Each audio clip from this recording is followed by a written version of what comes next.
Friday, August 2nd, 2019. U.S. formally withdraws from 1987 nuclear pact with Russia. The U.S. formally withdrew from a landmark nuclear missile pact with Russia today after determining that Moscow was in violation of the treaty, something the Kremlin has repeatedly denied. Russia's violation puts millions of Europeans and Americans at greater risk. President Trump made the determination that the U.S. would terminate adherence to the 1987 Arms Control Accord, known as the Intermediate Range Nuclear Forces Treaty. We've honored the agreement, but Russia has not, unfortunately. Washington signaled its intention 6 months ago to pull out of the agreement if Russia made no move to adhere to it.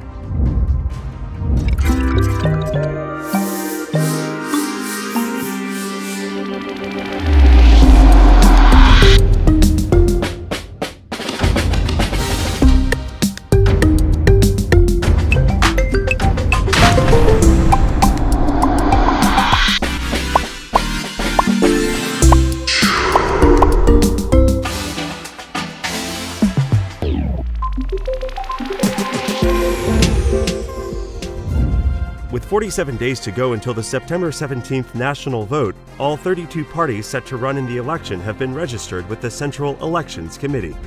Britain's Boris Johnson lost his first test as Prime Minister today after his candidate was edged out by a pro-EU rival in a by-election. Saudi Arabia has approved a new law allowing women to travel abroad without a male guardian's permission. North Korea increases pressure with latest missile launches.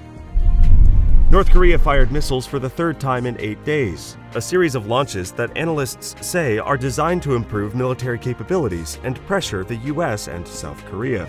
South Korea's government said the latest projectiles fired by the North appeared to be new short-range ballistic missiles.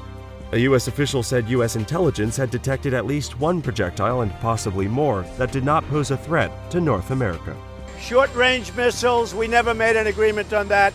I have no problem. We'll see what happens. The Navy dismissed charges against an officer accused of covering up war crimes by a SEAL, later acquitted of murder.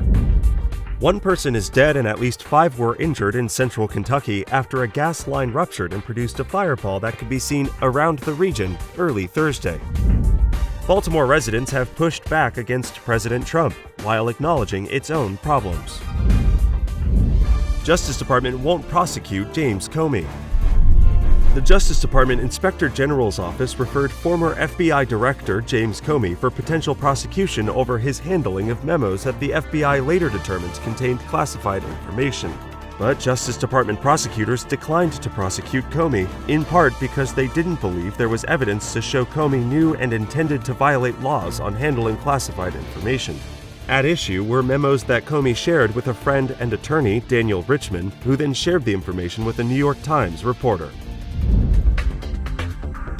The NYPD is bracing for potential unrest over an expected recommendation to resolve departmental charges against the cop accused of putting Eric Garner in a fatal chokehold more than 5 years ago.